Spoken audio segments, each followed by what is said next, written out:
اور مولوی کہتے ہیں کہ یہ بھی خلیفہ راشد ہے، شرم سے ان کو مر جانا چاہیے۔ امیر معاویہ کو کیا؟ امیر معاویہ کو کہتے ہیں۔ میں مولوی اپنے بریلویوں سے پوچھتا ہوں، بھئی سیابی کو گالی دینے والا کافر ہے، بے شک تو سیابی کو قتل کرنے والا کون ہے؟ وہ بھی رضی اللہ ہے۔ قتل عمد کیا ایک شخص، اس کے لیے ہمیشہ کے لیے جہنم بے ہے۔ شک تو جس نے 1,14,000 مسلمان قتل کیے، اللہ قتل کروائے۔ اللہ تعالیٰ نے اپنے حبیب کو فتح عطا فرمائی، فتح مبین عطا فرمائی۔ بے شک وہ چونکہ یہ حوازنی جو تھے وہ بڑا سرمایہ لے کر آئے تھے، بہت سارا مال غنیمت جمع ہوا، بہت سارا۔ اب اس مال غنیمت کے جمع کرنے کے بعد جس وقت وہ مجاہدین میں تقسیم ہونے لگا تو سب سے پہلے یہی ابو سفیان آگے آئے، کہنے لگے کہ ہم بھی ساتھ تھے۔ اب دیکھو نا کردار کیا ہے چھپے اور ہوئے مطالبہ کیا ہے، مطالبہ کیا؟ یہ دوسری خدمت ہے اسلام کی، لا حول ولا قوت۔ ٹھیک ہے۔ حضور رحمۃ اللہ عالمین ہے، کیا نہیں جانتے؟ آپ نے فرمایا اچھا جو تم نے کرنا تھا وہ کر دیا، جو ہم کرنے والے ہیں وہ یہ۔ آپ نے 100 اونٹ اور 40 اوقیہ چاندی انہیں گفٹ کیا۔ گفٹ کیا جناب ابو سفیان کو۔ تو نے کہا جی میرے 2 بیٹے بھی تھے، کرتے کیا رہے؟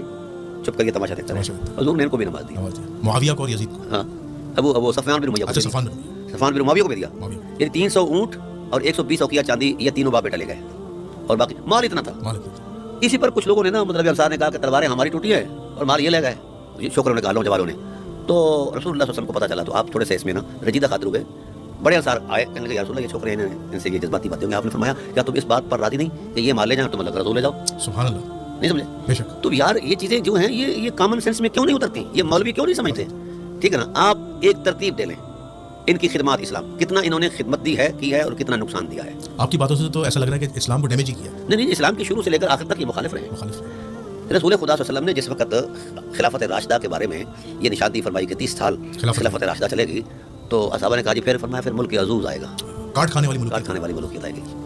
اب رسول خدا کہتے ہیں کہ یہ ملک عزوز ہے، اور مولوی کہتے ہیں کہ یہ بھی خلیفہ راشد ہے، شرم سے ان کو مر جانا چاہیے۔ امیر معاویہ کو کیا؟ امیر معاویہ کہتے ہیں، ٹھیک ہے نا۔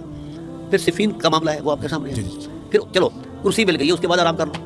کرسی ملنے کے بعد 30,000 مسلمانوں کو قتل کیا ہے، جس میں کئی ہزار اصحاب تھے۔ جی جی میں مولوی اپنے بریلویوں سے پوچھتا ہوں، بھئی سیابی کو گالی دینے والا کافر ہے، بے شک تو سیابی کو قتل کرنے والا کون ہے؟ وہ بھی رضی اللہ ہے۔ اب یہ ذہنی عیاش یہ کہتے ہیں کہ اس قتل عام پر بھی ثواب ملتا ہے۔ اب اس ٹائٹل پر ان قتل سے اوپر کوئی ہو سکتا ہے جرم؟ قرآن کہتا ہے کہ جس نے ایک شخص مومن کا، ومن قتل مومنا متعمدا، ہمیشہ کے لیے جہنم ہے۔ ہاں، جس نے قتل عمد کیا ایک شخص، اس کے لیے ہمیشہ کے لیے جہنم بے ہے۔ شک تو جس نے 1,14,000 مسلمان قتل کیے، اللہ قتل کروائے۔ میں کسی مذہب کا پابند ہوں، کیونکہ مذہب زمین کے اندر جو بڑے حجرے ہیں اس کی تلاش خراش ہے۔ دین کا میں پابند ہوں، اللہ کے دین کو سچا جانتا ہوں، رسول اللہ صلی اللہ علیہ وسلم کی ذات کو سچا جانتا ہوں، قرآن کو حق مانتا ہوں، حکم مانتا ہوں۔ بے شک کچھ نہ کرے امت، صرف ان کے رویوں کو قرآن پر ٹیلی کر لے۔